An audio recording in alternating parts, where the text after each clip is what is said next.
kanya-kanya na guro. May seskwelahan natuto, yung iba'y laki sa ghetto. Kirami ng perpekto at mapangmatan na tao. Di porke may tato, galing nasa preso. Kailan ba aasenso? Baliban ng gobyerno. Inatutulog ka sa mesa, hawak baso't sigarilyo. Tamad na ambisyoso nang mumuro sa reklamo. Isipan na sarado ay wala ng pagbabago. Pinakain ng basura ang murang kaisipan. Alipin sa hangarin ng mga kahangalan. Silipin ang ilalim at kami kamayan. Bituin ka sa dilim na ituturo ang daan. Ginahasang mga bata itinapon sa kangkungan. Hinahanap ng magulang di alam pupuntahan. Hustisya ang sigaw ng inosente sa kulungan. At may nakapiit pero di napatunayan.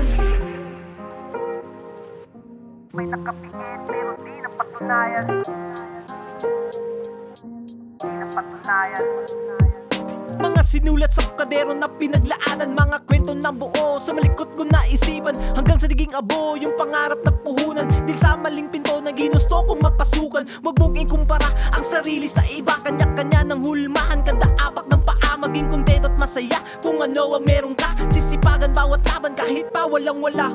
Mayroong iba sa amin ay pagod na ngang mamuhay. Patong-patong na problema na dala-dala sa hukay. Walang gamot maiabot, sa sakit ay nakaratay. Nagdamot ang mga bagay sa dasal ang isinalay. Umikot na ang mesa sa takbo ng kapalaran. Kumikita ng milyon ang dati niyong pinagtabuyan. Nakaapat na gulong at hindi naiinitan. Di nagbago ng estado sa hawak niyang kayamanan. Ano nga ba ang saysay sa napiling katungkulan? Kung ang lahat ng bagay na babagong madalian. Taon na nasasayang ng politikong gahaman. Lantarang pangungupan ang ginagawa sa bayan. Nabulagan ng marami sa nakitang kagandahan. At tinikom yung bibig nung hindi na makalaban. Nawala ng pandinig sa pangakong binitawan. Nangangamoy basura ang barong nakasuotan.